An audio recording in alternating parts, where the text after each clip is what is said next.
ये बात है साल 1983 की, जब भारत के कुछ गोताखोर गुजरात के तट के पास अरब सागर को एक्सप्लोर करने जाते हैं। लेकिन जैसे ही वो समुद्र की गहराई में जाते हैं तो उन्हें कुछ ऐसा दिखाई देता है जिसने आर्कियोलॉजिकल सर्वे ऑफ इंडिया को पूरी तरह से हैरान कर दिया था, जिसने भारत के प्राचीन इतिहास पर दोबारा सोचने पर मजबूर कर दिया था। समुद्र के नीचे उन्होंने एक ऐसे प्राचीन शहर की खोज की जो हजारों साल पहले महाभारत के समय में समुद्र में समा गया था, और वो शहर था भगवान श्री कृष्ण की नगरी द्वारका, जो आज भी समुद्र की गहराइयों में मौजूद है और अपना इतिहास बयां करती है।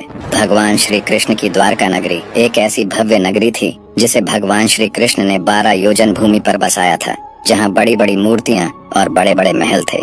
आर्कियोलॉजिस्ट्स ने जब इस नगरी को देखा तो वो भी पूरी तरह से हैरान थे। वो भी ये जानना चाहते थे कि समुद्र में लिपटी ये नगरी आखिर कितनी पुरानी है।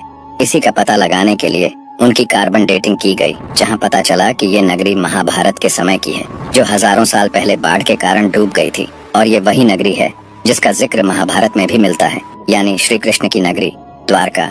1983 से 1990 के बीच इसका सच जानने के लिए भारत का सबसे बड़ा समुद्री अभियान चलाया गया, ताकि द्वारका के सभी अवशेषों का पता लगाया जा सके। इस पूरे मिशन की कमान डॉक्टर SR राव को दी गई, जिन्होंने समुद्र में कई बड़े बड़े अवशेषों की खोज की जो महाभारत काल के थे।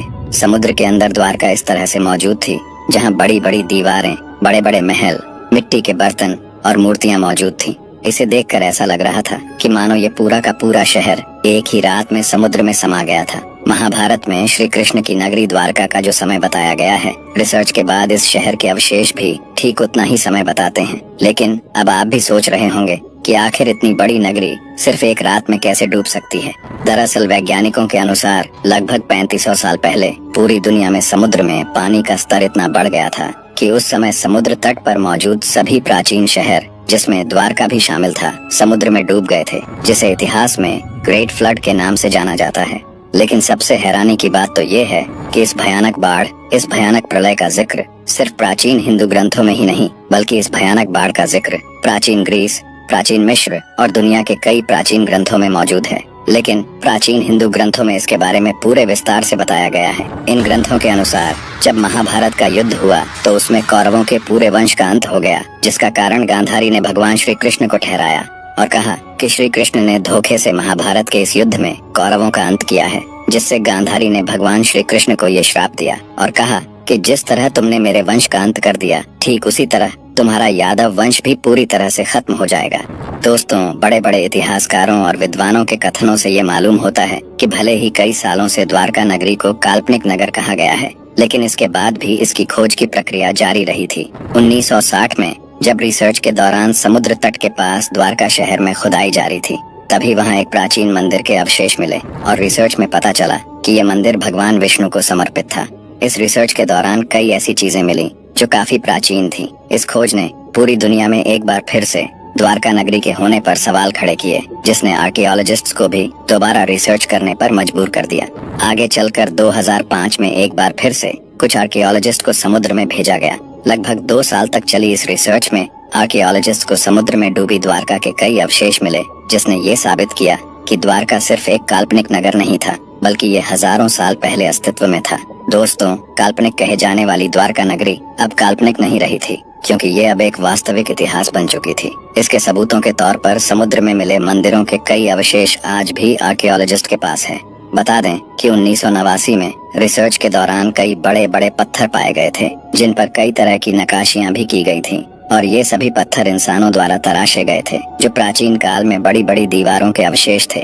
बड़े बड़े पत्थरों के अलावा समुद्र से कई तरह के मिट्टी के बर्तन और सिक्के भी पाए गए थे। इसके अलावा समुद्र में कई ऐसी कलाकृतियां मिली जो द्वारका नगरी के होने को सही साबित करती हैं।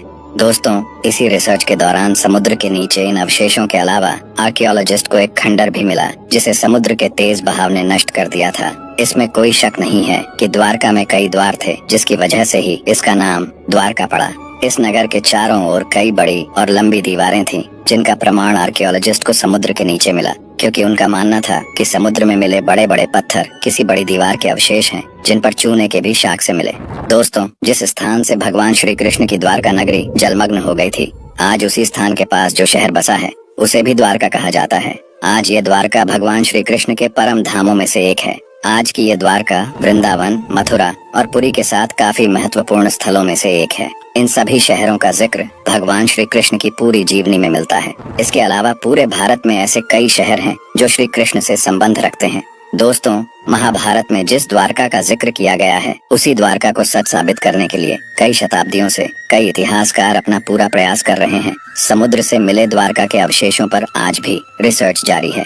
दोस्तों, जिस द्वारका नगरी को कभी सिर्फ कल्पना से बना शहर माना जाता था, आज उसी शहर के ढेरों अवशेष आर्कियोलॉजिस्ट के पास है और उन पर लगातार रिसर्च जारी है। कई अवशेषों की स्टडी से ये पता चला है कि द्वारका एक कल्पना नहीं बल्कि प्राचीन भारत के इतिहास का एक हिस्सा है जो हजारों साल पहले अस्तित्व में था। भगवान श्री कृष्ण द्वारा 12 योजन भूमि पर बसाई गई द्वारका के प्रमाण आज